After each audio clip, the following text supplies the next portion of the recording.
Halo teman-teman, bertemu lagi sama saya Arsal Fadila di Programming Nusantara. Dan di video kali ini saya akan membahas tentang framework Django-nya lagi ya. Kita akan melanjutkan pertemuan yang sebelumnya gitu. Pertemuan pertama kita sudah membahas introduction, ya. Yang kedua view, yang ketiga HTML dynamic sama template. Terus pertemuan keempat kita mengkombinasikannya dengan Bootstrap 5 dengan static gitu ya. File-file static. Terus di yang pertemuan sebelumnya ini adalah kita mengkoneksikan MySQL database gitu ya dan pengenalan CRUD.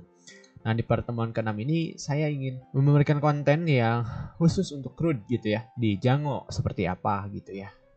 Ini adalah retrieve data. Kemarin sih udah ya retrieve data dan insert data. Bagaimana delete data dan pada akhirnya nanti kalian cobakan ya update data di Django itu seperti apa. Oke. Ini adalah website yang telah saya modifikasi tentunya biar tidak kelamaan gitu ya. Dan di sini saya sudah menerapkan retrieve datanya ya, seperti ini. Bagaimana sih itu Bang gitu ya? Kalian gampang saja ya. Tinggal kita masuk ke template ya index.html gitu ya. Kita abaikan dulu yang keranjang ini, kita abaikan terlebih dahulu ya. Kita fokus di retrieve data dan masukin ke card ya. Dan untuk yang di video kemarin kan di sini banyak ya call ininya tuh banyak ya. Call MD, call LG, call XL ini banyak gitu ya. Card-cardnya tuh banyak. Nah, sekarang kita hanya perlu satu saja di sini. Kenapa kita perlu satu saja? Karena nantinya kita akan looping ya, diloopingkan gitu ya. Sehingga ya kita akan tempatkan nih .id-nya di sini, image-nya di sini gitu ya. Dan nah ini juga ya yang menjadi editan ya, karena kita perlu ya menyesuaikan dengan template gitu ya. Ternyata di template ini kita nggak pakai image untuk menampilkan image di sininya gitu. Kita pakainya background image ya di style.css. Nah maka dari itu saya buatin variabel ya di sini, sehingga bisa beda-beda ya variabel link bg ini yang masuknya apa saja gitu ya. Seperti itu. Itu yang pertama gitu ya. Terus yang kedua apa gitu? Di sini kita harus punya form ya. Form yang akan memasukkan ya add gitu ya. Dan di sini ID produk misalnya. Nah, value-nya itu adalah ID dari produk ini ya, d.id gitu ya. Nah, ini akan isinya tuh 1 2 gitu ya. Dan button untuk submit ya, ketika kita klik button di sini dan ya ada sedikit perubahan ya. Di sini kalau kemarin ada A saja gitu, AI gitu ya, elemen A dan elemen I untuk HTML, sekarang kita pakai button gitu ya dengan P-nya nolin, bordernya juga nolin, dan kita dapat hal yang sama lah ya. Ini enggak terlalu berbeda kan ya, ini button gitu ya, seperti itu. Terus ini ada dname ya untuk nama barangnya ya, TV Samsung dan TV Polytron seperti itu ya. Kita pakai RP di sini, nanti kalian misal mungkin mau lebih kompleks itu ya perhitungannya, bukan perhitungannya, formattingnya boleh ya. D.price ini jadi bentuk uang gitu ya, 1 1.0.0.000 gitu ya. Itu terserah kalian ya, biar mudah saja. Saya langsung saja jebret gitu ya di sini. Seperti itu, dan kita dapat retrieve data seperti ini. Terus yang akan kita edit kembali itu di URL ya. Kita menambahkan path add di sini untuk kita mengkalkulate add ya. Tentu saja dengan metode add di sini ya. Dengan kita cek dulu ya apakah metodenya itu post ya. Kalau dia post, maka kita harus mensimpankannya seperti ini ya. Ini metode simpan ya. Sangat gampang gitu ya. Dan kita return redirect ke sini lagi ya. Nah, di sini kita sudah membuat data model keranjang ya, dengan cara membuatkan tabel ya di sini langsung, kita nggak pakai migration. Tapi kalian sudah belajar kan migration di pertemuan kemarin, saya sudah bahas. Nah, itu cobain lah. ID produknya ini akan menjadi primary key gitu ya. Seperti itu. Dan di model ya tentu saja saya sudah mendefinkan ID produk sama jumlah. Dan sayangnya gitu ya, sebenarnya ini modelnya sepertinya salah ya, secara logic database-nya. Karena saya nggak butuh ID produk itu menjadi primary key gitu kan, butuhnya sama foreign key gitu ya. Tapi meskipun saya membutuhkan foreign key, nantinya ada ID ya yang terselubung gitu ya, itu hal yang tidak dibutuhkan sebenarnya ya, karena saya hanya membutuhkan ID produk ini yang mengacu ke produk ini gitu ya. Tapi itu nggak apa-apa lah, itu salah satu kekurangan dari Django. Kita menggunakan template Django harus selalu ya, tabelnya itu harus selalu punya ID gitu ya gitu. Tapi tidak apa-apa ya, karena ini untuk belajar cloudnya aja, kita nggak akan bahas masalah database-nya. Oke, seperti ini. Dan kita setiap kali kita klik keranjang, jumlahnya pasti kita tambahkan 1 ya, jumlahnya 1 ketika kita add gitu ya. Dan ini ketika kita 1 kali add-nya ya, jangan salah kalau nggak bisa lagi kita masukin ke sini. Karena apa? Karena kita buatin ID produk ini adalah unique primary ya. Kita masuk lagi ke sini ya. Ini sebenarnya tinggal klik aja sih ya. Tinggal klik aja. Oh, object has no attribute method. Sorry ya, kenapa ini errornya di metode ya? Karena bukan metodenya gede kah atau semua apa? Bukan UC first gitu ya. Bukan. Tapi semuanya kecil. Maafin ya.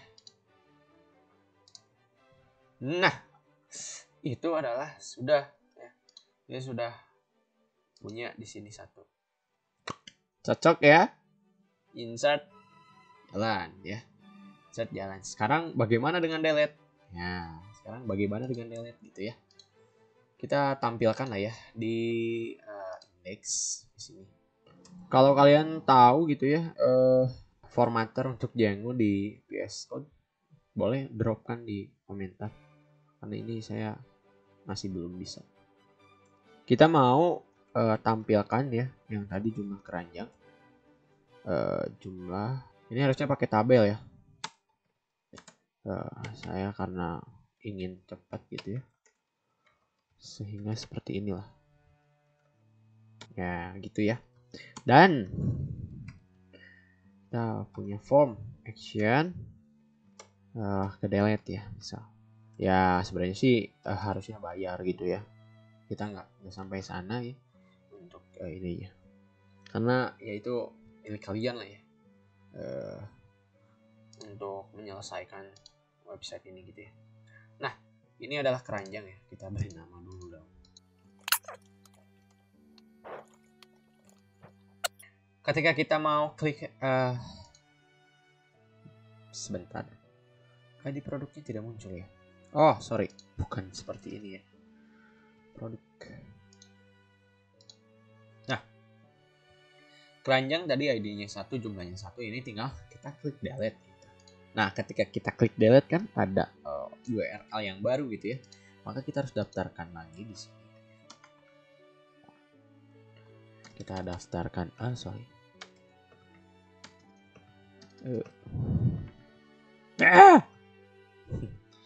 nanti kita mau views-nya delete ya, name-nya delete. Oke. Di mana? Di view dev data. Nah, ini bedanya di sini ya. Untuk mendelete itu seperti ini. Nah, caranya gampang ya. Tinggal kita klikkan keranjang ya. Dot. Nah, objects gitu ya. Oh, sorry. Get. Nah, sudah ada ya. Ternyata sudah ada objects get gitu ya. Dengan cara ini dia akan mencari gitu ya. Mencari objek yang punya ID produk. Ya, ID produknya itu adalah ID produk yang di sini di index gitu ya. Nah ini gitu ya, tinggal ngapain kalau ketemu dia delete ya, dan return redirect ke home lagi. Harusnya sekarang kita bisa sudah mendelete. Oh iya, kenapa CSRF verification failed? Karena setiap request ya, di Django itu harus kita menanamkannya. Nah, ini setiap form ya, dia harus punya CSRF-nya gitu ya. CSRF ini yang akan membuat keamanan di jengoknya gitu ya. Apakah dia betul atau tidak gitu ya. Nah, kita coba lagi, kita refresh dan oh sorry, kita belum menyimpankan value udah di sini. Kita belum menyimpankan value ternyata, kawan-kawan.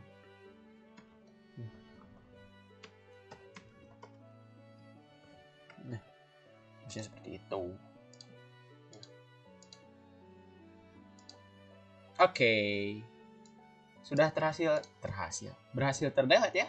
Nah, berarti CRUD kita sudah jalan dengan benar gitu ya. Dengan sedikit error-error gitu ya. Saya harap sih banyak pertanyaan di kolom komentar ya. Tapi kan untuk sebenarnya bukan seperti itu ya.